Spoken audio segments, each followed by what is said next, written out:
the more pressure you put Russia under and the more threats, it seems to me the more hardened they're going to get, not that the more amenable they will be to make a deal that's not in their favor. That's exactly right. I mean, you look at the size of NATO, economically, it's 27 times bigger than Russia economically, right? It's got 3.5 times more troops, than Russia, and so on. All of these metrics suggest to NATO that it is more powerful than Russia. But what NATO doesn't have, is that unilateral power to take decisions. It's kind of running a war by committee, if you like, where Putin has the sole power, because of the system that he set up in Russia, to decide everything that his country does. Whether you like his system or don't like his system, he can actually pull the trigger on actions in the way that NATO leaders can't. So that gives him a big, actually, strategic but also tactical advantage in terms of gaming to the Europeans. And actually, every time the Europeans call another meeting and talk for weeks about possibly doing something they never quite agree to,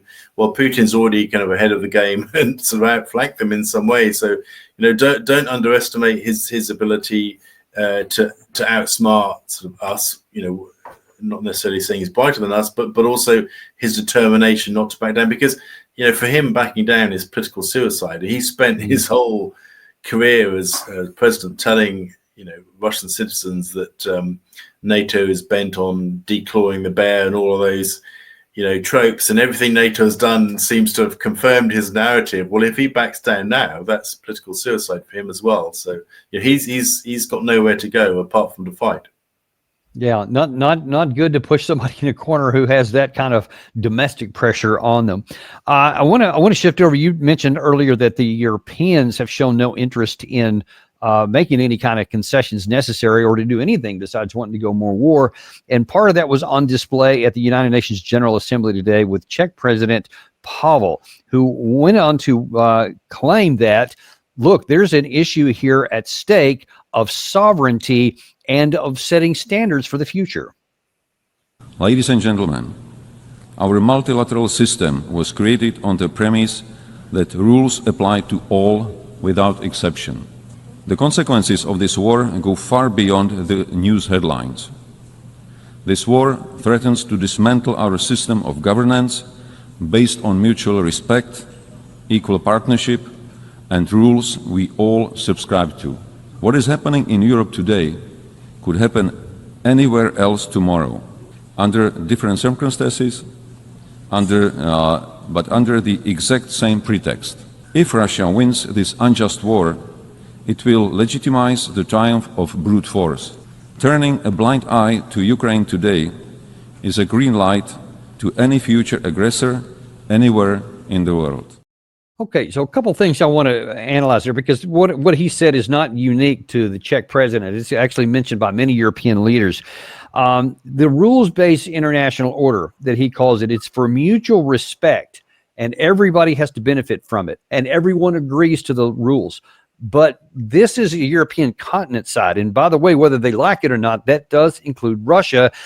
I don't know that there is a lot of mutual respect going on between the two. And if you don't have that, it's hard to come to any kind of agreed rules-based order when there's not mutual respect. How do you see that? Well, firstly, there is no rules-based international order. That's a Western construct that's really come into play over the past decade since the Ukraine crisis started. What there is the United Nations Charter of 1947, I think, signed in San Francisco, and that's really talks about the indivisibility of security. Of course, everybody understands the concept of sovereignty. That is entirely clear. But I mean, from Russia's point of view, the rules have been broken against them as well. Of course, they have broken the rules. They've invaded Ukraine, and that is wrong. I consider it to be wrong, and so on. But, you need to understand that the Russians feel that the rules have been broken against them as well.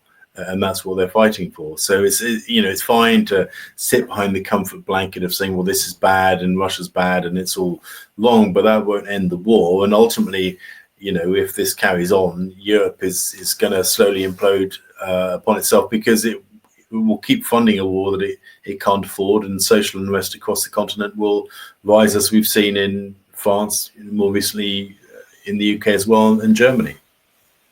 And so the other part of his comments there were basically that if this stands, if Russia's naked aggression stands, which is a statement used by so many in the West throughout the beginning of this, unprovoked attack, then that will be a signal to tyrants everywhere. But from the Russian perspective, they seem to view this almost in a mirror image, in that it was what they view as the aggression of the West into Ukraine. And I'm not talking about 2022. I'm talking about 2014, when they installed a ruler that's happy to the West that they like, overturning the guy who was legally elected by the rules-based order and won a legal election, but that was friendly to the Russian side. They helped overthrow him and put someone else in there. And to Russia, that was the original sin, which eventually led to the war here. Does the Russian side have a position here, or is that just them revisionist history? Well, I think that's, I mean, everybody will interpret it, in different ways, right? You need to kind of look at the facts on the ground. I mean, I agree with that sort of assessment that the West, in particular, the US, but also actually the UK, but essentially sanctioned an illegal coup against an elected leader in Ukraine. And the reason for that is actually because, after he kind of fled the presidential palace, I think it's the 22nd of February 2014, 23rd, he eventually ended up in Russia on the 24th, I believe, which incidentally is the anniversary of when war broke out in 2022, but that's another matter. The Verkhovna Rada, the kind of parliament in Ukraine, voted, to impeach him, but the vote tally was less than required by the Ukrainian constitution to oust the president. And so that convinced, the Russians that actually this was an illegal thing, because it was unconstitutional the way the Verkhovna Rada, sidetracked their constitutional requirements for impeachment to actually allow him to be impeached with a lower vote tally. Now, if you step back to your bigger question about kind of what that means for Russia and its narrative in the wider developing world, I mean, what we have seen is, the developing world with Russia, China, India, and other countries, through the BRICS grouping, has really accelerated over the past, 3 years. The developing countries are really worried about, NATO, about us in the West, about this kind of hegemon of this massive military alliance, which takes up over 53% of total defense spending in the world, and wants to spend even more, and wants to kind of punish and sanction, countries, wants to kind of steal their assets. I'm afraid that is a narrative that is gaining a lot of traction in the developing world, and that is what is boosting, BRICS. That is what is undoubtedly kind of boosting China's popularity too, and Putin is definitely riding on the back of that. Yeah, so it's ironic that we're trying to demonize the Russians here, and in the process, we might be demonizing ourselves in the eyes of those we're trying to influence. But that's one of the unintended consequences of some of these actions here.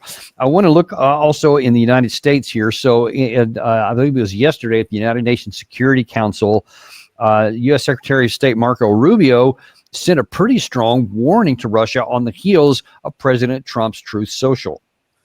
He also has before him the option, as he has already chosen to do in some circumstances, to sell defensive weaponry and potentially offensive weaponry so that Ukraine can defend itself from this assault by purchasing that weaponry. So I'm here to say to the Security Council, the United States remains as committed as it has ever been to a peaceful resolution to this dangerous conflict. But there will come a moment in which we will have to conclude that perhaps there is no interest in a peaceful resolution.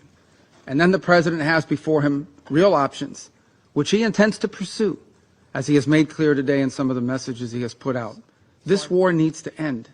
But if it does not, if there is no path to peace in the short term, then the United States and President Donald J. Trump will take the steps necessary to impose costs for continued aggression.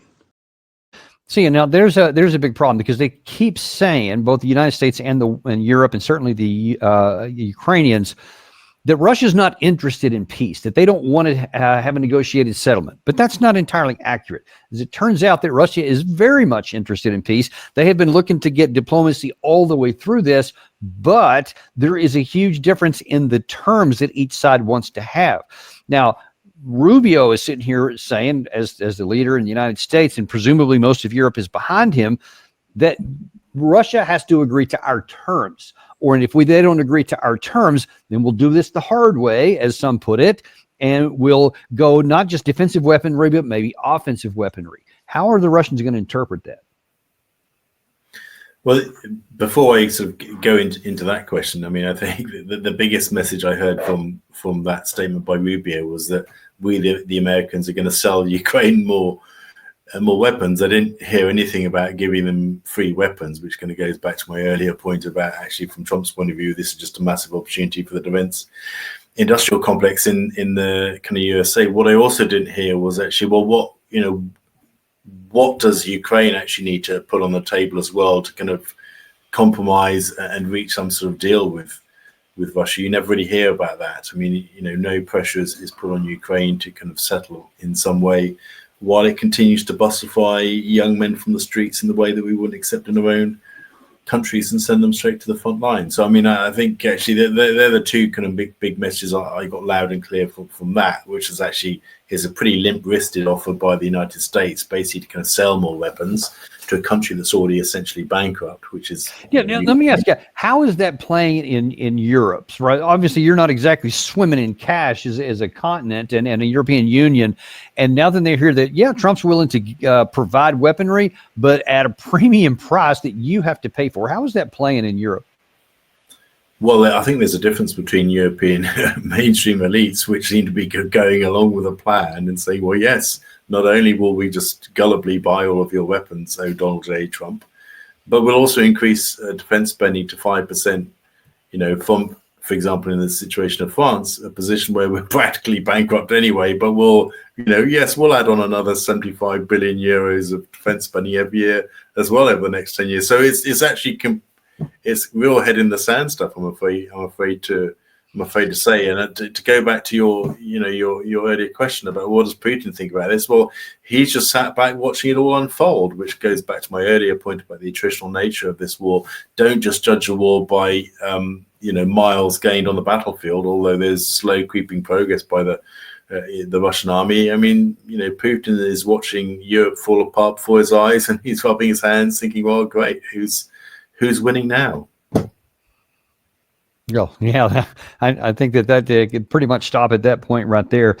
I want to move on to the Ukrainian position here. Now, if you had both Rubio and Trump and Macron talking about how Russia doesn't want to negotiate, Zelensky is saying, well, part of the reason is because Vladimir Putin is afraid to talk to me.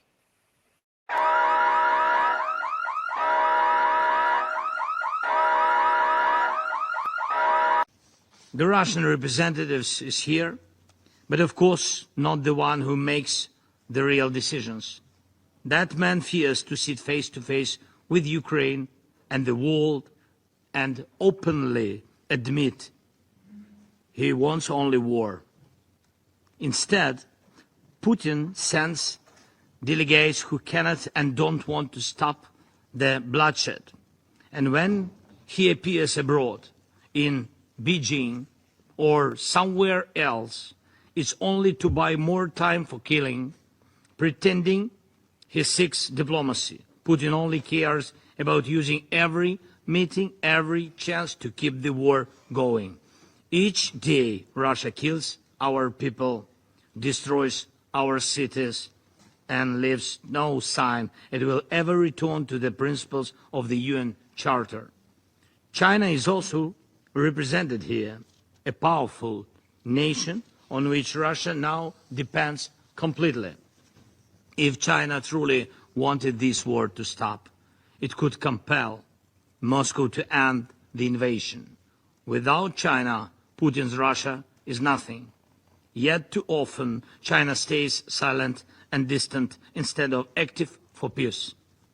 The United States of America is present here as well as... We ran that clip a little bit longer so you could have seen the Chinese diplomat there was not looking too happy. Yeah. And I ask your opinion from a diplomatic perspective. What are the chances that in the United States Security Council that the Chinese representative is going to be coerced by these, stern words from President Zelensky that you guys are kind of the impediment here? You could stop him if you want to. I can only imagine that he would have said that if he thought that somehow that China would go, okay, gosh, I'm embarrassed now. Okay, we'll go ahead and turn against Russia. What do you make of that?